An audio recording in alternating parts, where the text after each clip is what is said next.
there is an intangible component to sitting in restaurants and breaking bread and talking with people and relaxing. That is why we get 50% of our meals there. And it is not because food's on a plate and because it's more accessible, because it's more expensive, and it demands more of your time.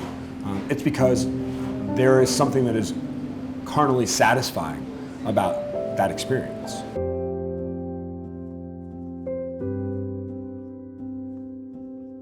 Hestia opened on December 7th. Consumers were really engaged with it. Bookings were happening every night where, Fridays and Saturdays we were fully committed, sometimes a week in advance.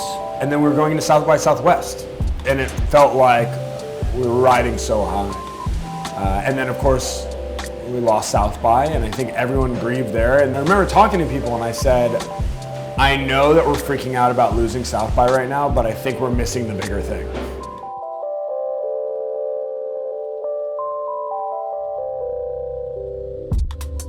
We had our last service on a Sunday officially. We didn't really know what we were going to do, and we talked to the team on that Tuesday. We knew the mayor was going to close the city, so we preemptively shut down on that Sunday with waiting for guidelines. So we had readied the team for the whole week coming up that this is going to be a long haul that we need to be ready for.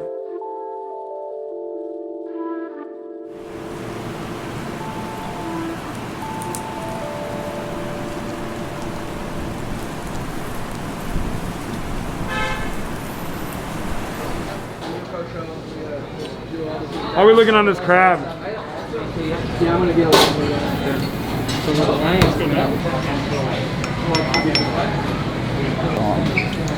We need a little bit more butter. More butter? Yes.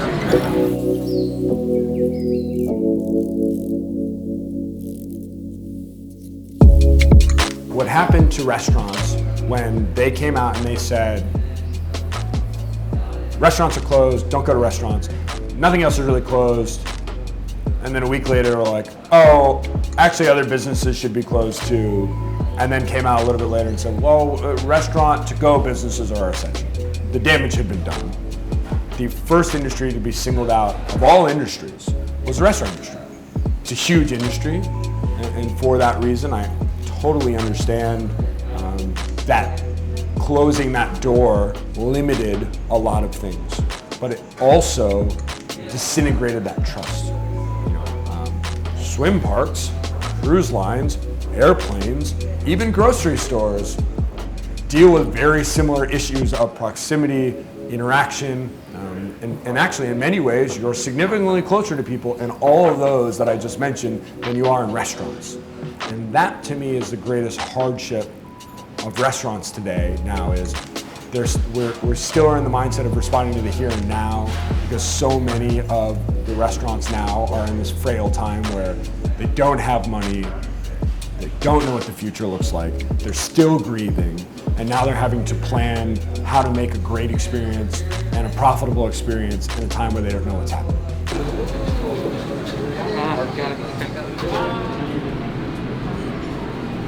Right, so we want to do 3/4 of it, but when you're covering it, you have to cover it fully.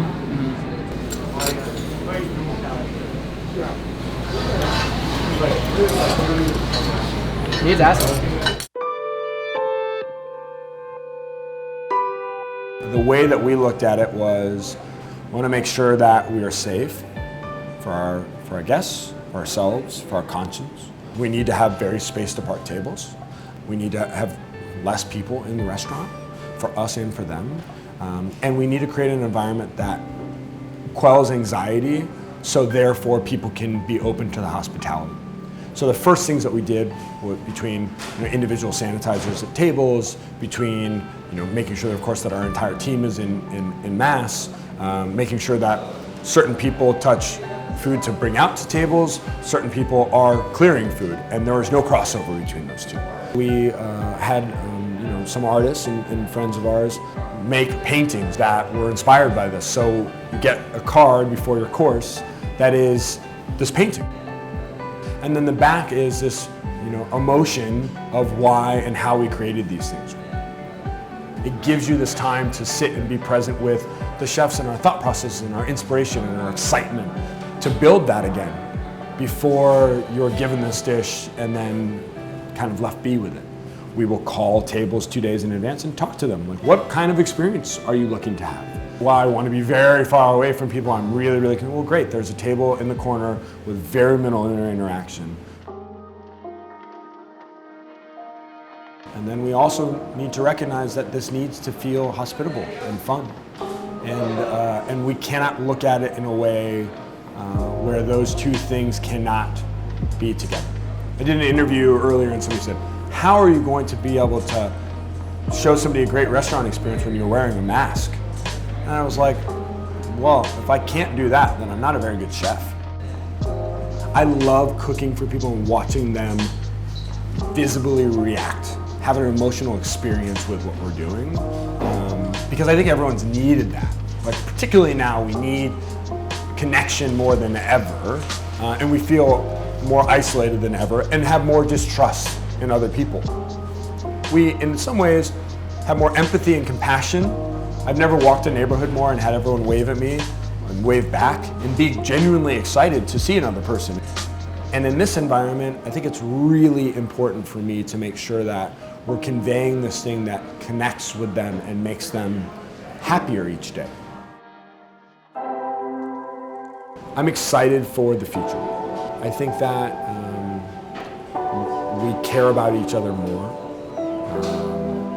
It's brought our community together a lot. And right now, every single person that comes in, for us and I think for them, you have this like great longing to connect and to do those things. And so, that's, I think, really special.